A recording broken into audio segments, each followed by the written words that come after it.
यशस्वी मुख्यमंत्री आदरणीय अशोक गहलोत साहब, राजस्थान के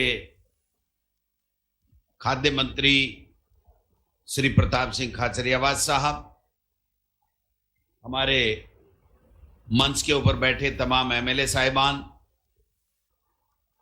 मैं सबके नाम लूंगा तो समय लगेगा क्योंकि सबको जानते हैं और मुख्यमंत्री जी नाम लेंगे ही लेंगे।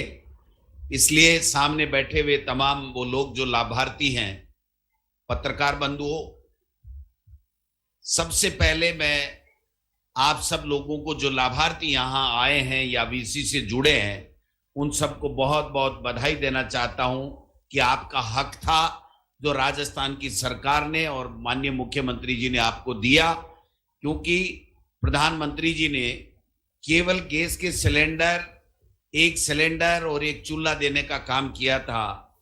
लेकिन जब गरीब को आप सिलेंडर दे रहे हो और चूल्हा दे रहे हो, उसके बाद में अगर उस सिलेंडर को 2 महीने बाद में जब वो खाली हो गया तो उसकी भरने की अगर व्यवस्था नहीं दे रहे हो तो आप केवल उसके घर में इतनी सी जगह गरीब की होती है, उसको घर की जगह को रोकने का काम कर रहे हो, न कि उसको धुएं से मुक्ति दिलाने का काम कर रहे हो। ये हमारे मुख्यमंत्री जी ने सोचा और 10 गारंटियां दी। उसके साथ में एक गारंटी ये भी दी कि 500 रुपए में आपको उज्ज्वला योजना में जितने भी कनेक्शनदारी हैं उनको सबको और बीपीएल वालों को सिलेंडर मिलेगा और 1 साल में 12 सिलेंडर का प्रावधान किया गया है। मैं समझता हूं कि हमारा केंद्र की मोदी सरकार से कोई झगड़ा, व्यक्तिगत झगड़ा नहीं है। भारतीय जनता पार्टी से भी हमारा कोई व्यक्तिगत झगड़ा नहीं है। केवल जो काम करने का तरीका है, जो सेवा की बात है, जो योजनाएं हैं, उनके ऊपर हम लोग बात करते हैं। क्योंकि जब देश के प्रधानमंत्री मोदी जी बने थे तो उन्होंने हमसे बहुत बड़े वादे किए थे।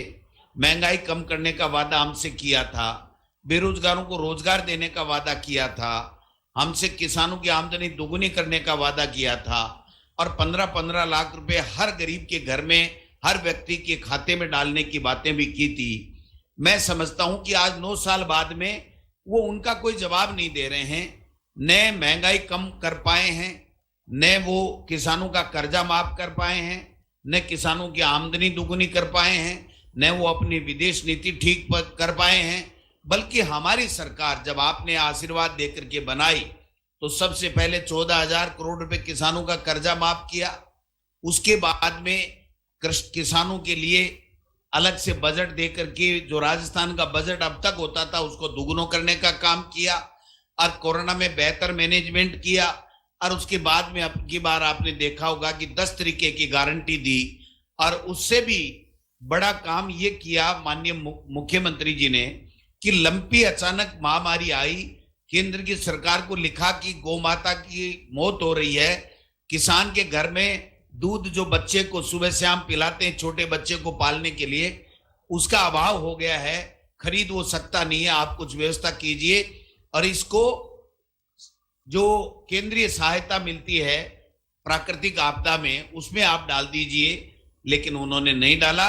लेकिन हमारी सरकार और मुख्यमंत्री जी ने हमारे यहाँ 72,000 से ज्यादा किसानों के यहाँ जो एक गाय लंपी में मर गई थी उसमें 40,000 रुपए देने का काम किया। आज गरीब का बिजली का बिल 100 यूनिट तक प्रति महीना माफ है। किसान अगर है तो उसका 2,000 यूनिट तक का माफ है। फूड पैकेट मिल रहे हैं जिनको खाद्य सुरक्षा गारंटी अधिनियम के तहत 1 रुपए किलो, 2 रुपए किलो गेहूं मिल रहे हैं, उनको फूड पैकेट मिल रहे हैं जिससे वो गरीबी से ऊपर उठ सके, 2 वक्त का खाना खा सके और महंगाई से उसको राहत मिल सके। मैं समझता हूं कि हम काम करके आपकी सेवा करना चाहते हैं और देश के प्रधानमंत्री और केंद्र की सरकार केवल मन की बात करके और अनर्गल आरोप लगा करके, झूठ बोल करके और मैनेजमेंट बेस्ट मैनेजमेंट करके, केवल दिखावा करके और वो सत्ता चला रहे हैं। हम में और उनमें यही फर्क है। आज देश के प्रधानमंत्री जी यहाँ पर सीकर में शेखावाटी में आए हुए हैं। मैंने उनका सरकारी कार्यक्रम था, उनका वीसी के माध्यम से मैंने सुना है।